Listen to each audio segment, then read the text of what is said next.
Right, so first of all what we're going to do is we're going to remove the foot peg by removing, you'll see the photographs up in the corner, the circlip on the bottom, and it's literally just a matter of tapping it out.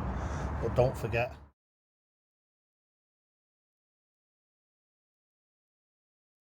you have to get this spring here back in correctly when we're reassembling it. So what we're doing is, the first one we're going to do is the left side, or the gear shifter side, so as we can see whether we have to do any messing about to readjust the gear peg to get it so as it shifts nice and smoothly afterwards. Right, so what I'm going to do, make a start on it. So what I'm looking for now is a small screwdriver, and I always find this is the easiest way of getting circlips out. I've done loads and loads and loads of them over the year, and I find this easier than using a set of circlip pliers. Look how easy that was. Dead easy. So that's the circlip. Let's put that down there somewhere safe, and it's just which is, we've got an Allen key here that actually holds this on, and that Allen key is stopping the actual pin from coming out. So there's a lesson learnt straight away. Yeah, so let's tap that away from the Allen key. No, it's not actually, it's a Torx bit. So we get the trusted Torx manoeuvrers out. See if we've got the right size. That's one up. There we go. So all you do is just watch your fingers. And this one's been off before. Look how easily that came undone. So this has been off before at some point. So it wouldn't surprise me in the slightest if whoever had the bike before me had some lowered pegs on it, because believe me, the original ones are uncomfortable. The reason why I'm doing this is because I've had a knee replacement, and I'm finding it really quite difficult. There we go. Let's just let that fall out of the way. So there's a lesson learnt, 2-second job. Just undo that and move that first. Right, so this pin now should just come all the way out nice and easy. Pick anything up, it doesn't matter how we'll use that. All it is just something to knock the pin through, that's all. There we go, out she comes, and off she comes. Right, don't forget to remove the spring from out of the back of it. That obviously has to go back on there, so the peg will work. Right, so this is a kit from M&P. The Worth kit, I think a Woolwich kit, is about £161 for the kit, and then your delivery. This kit, you get 3 separate pieces in it. So I would imagine it's some form of like engineered mix and match kit for different types of bikes, but should work perfectly well. 88 quid, so less than 90 quid delivered. So a saving of 80 quid. So you can't think, can you? You can't stick your nose up at that. So let's have a look and see what the kit actually is like when it's on. But if it's anything from M&P, it'll be good. It'll be all right. Right. So let's start deboxing it. Right. The first bit of these. So obviously you've got 2-handed ones of these for which way they fit on, and all we have to do with that is match it up with the peg. So that shouldn't be too difficult.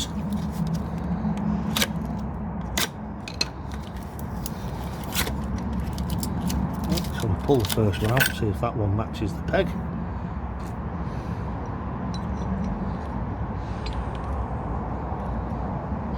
And it actually does. Right, so you join me back. What I've done is that goes in, the spring, the 2 elements go to the top. So you've got a little hook piece here, and you've got a little turn piece that goes to the front of the bike on the top here. That goes in, there's virtually no messing about at all. It just sits in and it's already nice. You don't have to like compress it or twist the spring or anything like that. So that's in there now. So now what we're going to do is we're going to just offer the foot peg back up and get a few turns on it. Right, so that's what we're going to do, get a few turns on that so it's odd. Like that.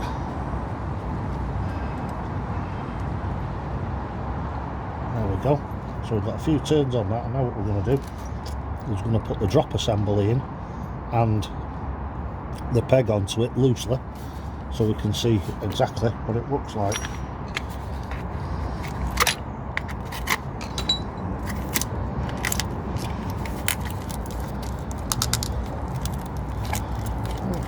So let's take this out of here. We've already got the attachments, has everything with a blister pack. It's never the easiest. Right, so here we are taking this out. This was like that in there, dead simple. Just take them out, blister packs. You just have to fight with them till you get it out, simple as that. Right, so there we go, we've done that, we've got it out. Let's make sure we've got all the packaging material off it. I don't want that interfering with the rebuild. So now, right, and the beauty of this setup is, as you can see, it's got teeth on here that fit together. So this not only can you use as a peg dropper, so you can drop the actual peg down to give you a more comfortable ride. If you've got a sports bike, or instead of buying a set of very, very expensive rear sets, shall we say, you can actually put the peg up and back and then adjust the actual gear lever to suit. So what we're doing is we're looking for a lower down peg position, so that looks like the lowest point. So what we're going to do is start off with the lowest common denominator and work our way up. So no, that won't fit in.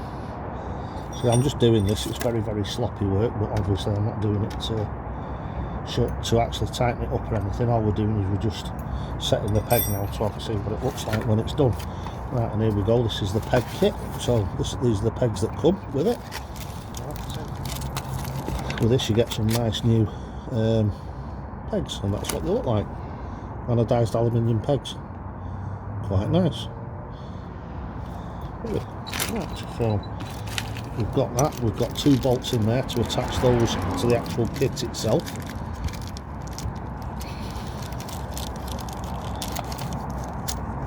So now what we've got is we've got the Allen key, which fits the peg. Slide that through the hole there, like that. It's fine. As I say, don't worry about it, we're not using this to tighten it up. All we're doing is we're just using it to pre-assemble it before we actually tighten it up with the correct equipment.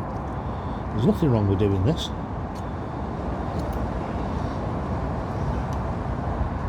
I suppose some puritanical people wouldn't like it, but I don't see where the problem is at all. Right, so we've got that. That's there, so if it goes onto that goes onto there.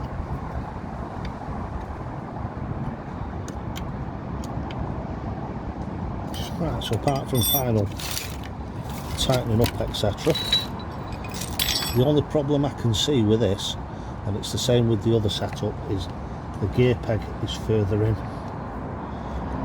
I mean, it looks like your foot would be alright on it. Let me see, as you can see, this, because of this, is slightly further out, because your normal peg would start there.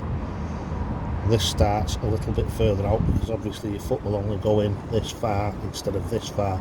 So this might be a little bit too far in that way for you, but when I put my hand on it and put my fingers across there, as you can see, if my foot is straight, but your foot actually bends out a little bit, that should be alright.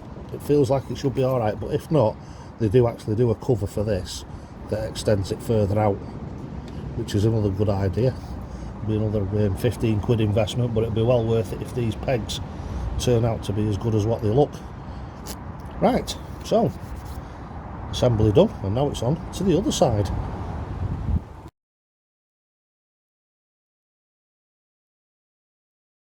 Right, so now what we're doing is we're on to the other side, and this in comparison with the German version of it, which is double the money basically, and on the off side, which is the brake pedal side, you have to strip all the actual footrest piece off to get to the back of it to put it on.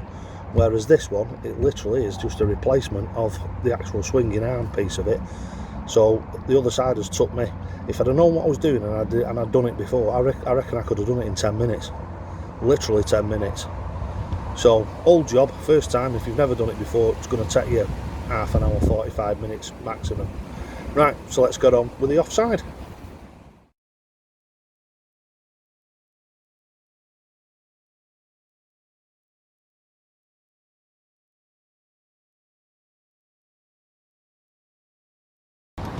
Right, so here we go. This is the brake pedal side. As you can see, exactly the same job as last time. And it's a little higher up because of where the bike is on its stand, so I might actually be able to do this sitting down. Now rewind on, there we go. Look how easy it is to get them circlips off. Literally just a flat screwdriver. Seconds of a job. Now let's just tap this out. See how quick we can do this one.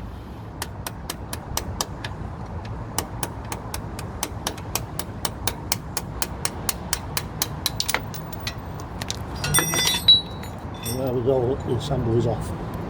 It's that quick. That was like 10 or 15 seconds, and now it's just a matter of building it all back up again. We know exactly where we're going now with everything.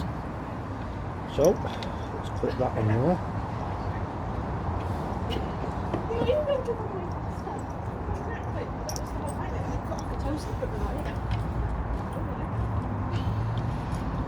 Fit that onto there like that. So the spring literally just sits on the top like that, and you just put the pin straight back through it. Yeah. I don't think we could get much easier than that. There we go, straight through like that. Look at that, seconds of a job. Circle it back on.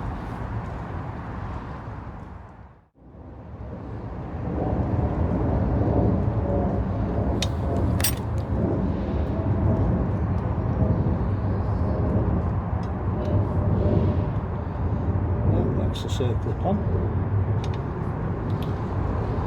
Absolutely as simple as that.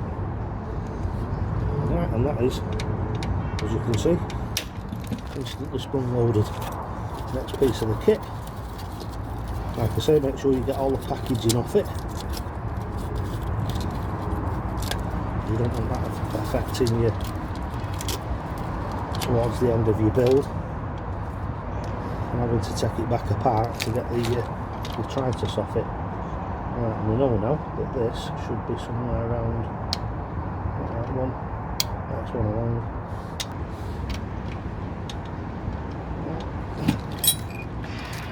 We got the right one last time, so we went and got the Allen key, so we use the correct one this time. Just a nice ball end on that one, so it spins in nice and easy. Right, so now what I'm going to do is check the position of the other one. Straight down instead of straight back, so one wants to come forward one.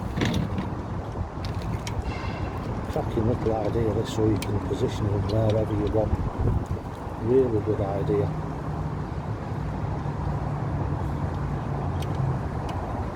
Actually quite brilliant. So we know that's right because it's just directly downwards. Got the next piece. No. Allen key. Yeah, washer. Put that on there, just hold it on the finger, so I know how to do it. There we go, straight through she goes. All we do is just screw that on a couple of turns, that's it. And then turn that round to where you want it, which is just slightly over. Slightly over.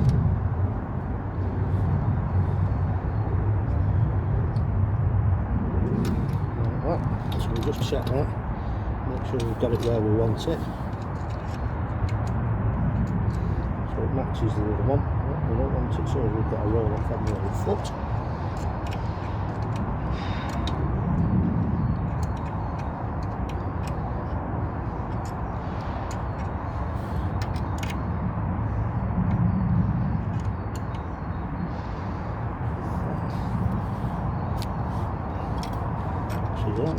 just have to fiddle about with it till you find it, and then just nip it up like that. Like I say, if you're a torque freak, then get in touch with M&P, but I don't think torque freaking is necessary on this job. And that's the job done. There we go, job's a good one. This brake pedal, again, it's right on the edge of it, so I think that would probably have to be extended if you but the thing is, the great thing with the K1300s is the brakes are linked anyway, so if you pull the front brake lever, it applies 70-30 front and back. Same if you push the rear brake pedal, 70-30 front and back. So it, what do you call it, it doesn't really encounter, to be honest with you. I never even touched my back brake pedal on this because it's just not necessary, it's not needed. Right, so thanks very much for watching the video. I hope this has been useful, informative, and I hope it encourages you to buy the M&P one, because they look absolutely fantastic and they work a treat.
Right, so now on to how to adjust the actual gear lever down so it's in the correct position. First of all, you'll notice the arrow that's just popped up. You can see there that there's a little ball and socket. On top of that ball and socket, closest to where the nut is, first of all, undo the lock nut. Then if you look over the top of it, you will see a little wire clip. You can just push that across with a screwdriver and then lift the wire clip out. So the actual wire clip comes completely out. Then you'll be able to lever the ball off the socket. So you just get a screwdriver or a small spanner in the gap, a small slim spanner, and then lever that off until it pops off in your hand. Then what you'll have to do is grip the shaft at the point of the arrow with a pair of mole grips. Now what I recommend you do is wrap some tape around the actual shaft itself so the mole grips don't bite into it and put any marks on the shaft. You should then be able to turn the ball socket, which is the bit that clips over the ball. You should be able to screw that downwards. How I've set it is I've screwed it right off and then screwed it on 4 turns and then fetched the lock nut down to touch it and then clipped it all back together, and it was as simple as that, and it just seems to be in the ideal position. So depending on how thick your boots are or how big your feet are, you might just have to play with that a little bit to get it absolutely right. Right, so just a short little recap. Where I got my kit from was M&P via eBay. So you just type in K1300s foot peg lowering kit and it comes up M&P. There's a few different ones, all the others are much more expensive. I found this one dead easy to fit. If I'd have done it before, I literally would have been able to do both sides in less than 30 minutes, well less than 30 minutes, and that would be including adjusting the gear lever. So a dead simple job, and I tell you what a difference it makes to the bike. It makes it absolutely fantastic, the way that it just takes the pressure off your knees. So thanks for watching. Hopefully this has helped you. If it has, give us a like, so big thumbs up, subscribe to the channel and hit that notification bell, and then whenever I put a new video out, you'll be one of the first to see it. So lads and lasses, thanks for watching, and don't forget, keep it shiny side up.